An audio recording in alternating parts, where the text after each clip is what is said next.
So, on Sports Today, I have got a very, very special talent. 2024 has been a golden year for chess. One of the major factors behind chess being so golden in 2024 is the person I have right here, Arjun Erigaisi. Breaking records, consistency on a next level. Arjun, thank you so much for joining us and taking time out. Thank you. Thank you for having me.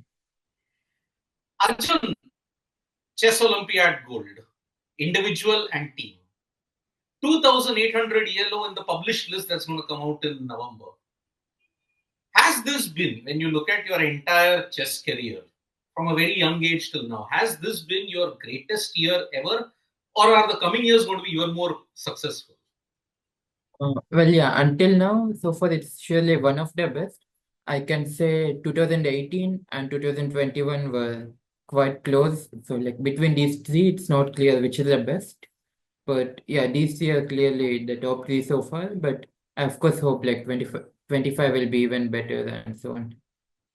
Whenever Arjun, you do well, everybody, I mean, especially our Indian commentators say the Gandhivam is out. You're always on target. So, what is the secret behind what you do in 2024? Because in 2023, 2022, the levels of consistency that you have achieved this year are absolutely phenomenal.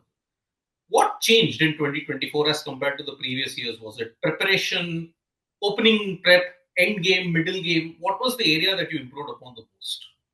I think like I have been like working on my game since a long time, and in 2022 I had reached 2700, but I had just got there, and I didn't have the let's say maturity to be like of a strong 2700, so I was struggling a bit here and there.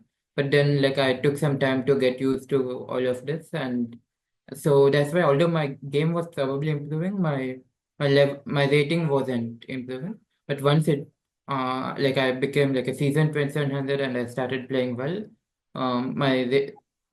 my level, like my game also, I mean it started showing in the results as well. And yeah, then it has just gone very, very well.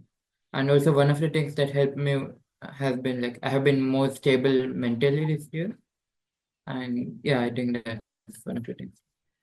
Arjun, whenever we see you play, you're like total Zen mode. I mean, you just don't know how do you turn that switch on? Because we saw in the Olympiad, you are focused, totally focused. You won 10, I mean, you had total of 10 out of 11 points that you got in your individual board. You are so calm, but then there are some moves and some games that just turn it on and you surprise the opponent.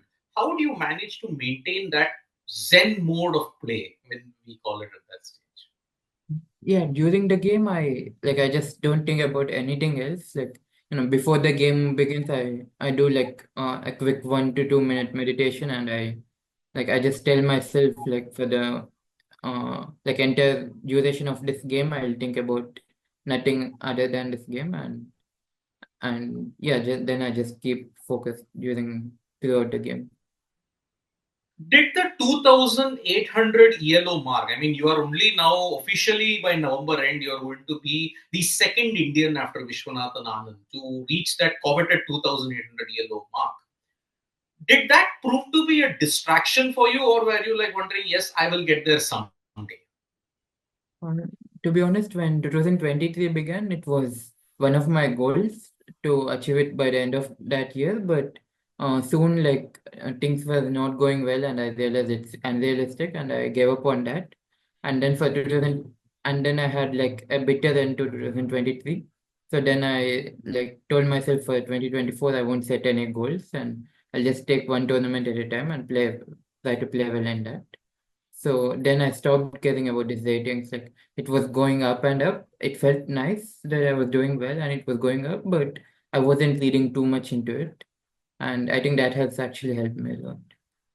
Well, you're winning, and how? I mean, in the Olympiad, I mean, that was when I saw Arjun in total beast mode. I mean, 10 out of 11. I mean, was that the best chess that you've ever played in your career, or do you think there was some other occasion when you had the best chess? And what clicked in the Olympiad that ensured India had double dominance?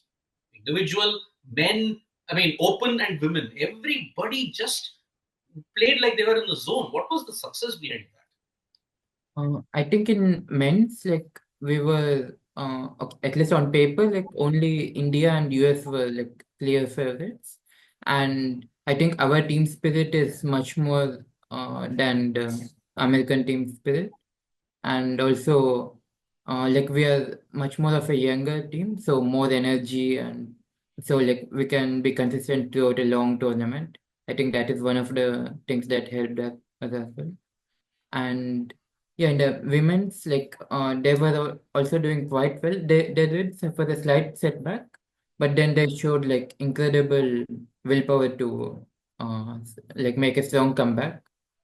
And yeah, I think this is like a statement that like India is like very strong as as a team and as a country in chess. Final question, Arjun. I mean, we still have one more month to go for 2024. And I do agree, irrespective of what happens in December, this has been your greatest year.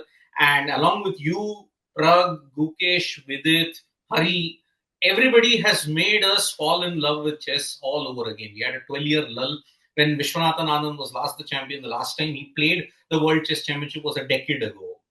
Now, in Chennai, that was the tournament which ensured Gukesh would go into the candidates because in the FIDE circuit, he was one in the top bracket. But is that a worry for you heading into 2025 that yes, I was dominating right until the very end, but then one or two losses and then you unfortunately lost in the tiebreaker? Is that one of the areas that you'll have to think to improve going into it? Because now the path to the World Chess Championship is also complicated. Because the runner up and all these things are not going to happen. It's going to be far more convoluted at this stage. What is your take on Yeah, so it was an unfortunate finish for me at the Chennai Grandmasters for sure.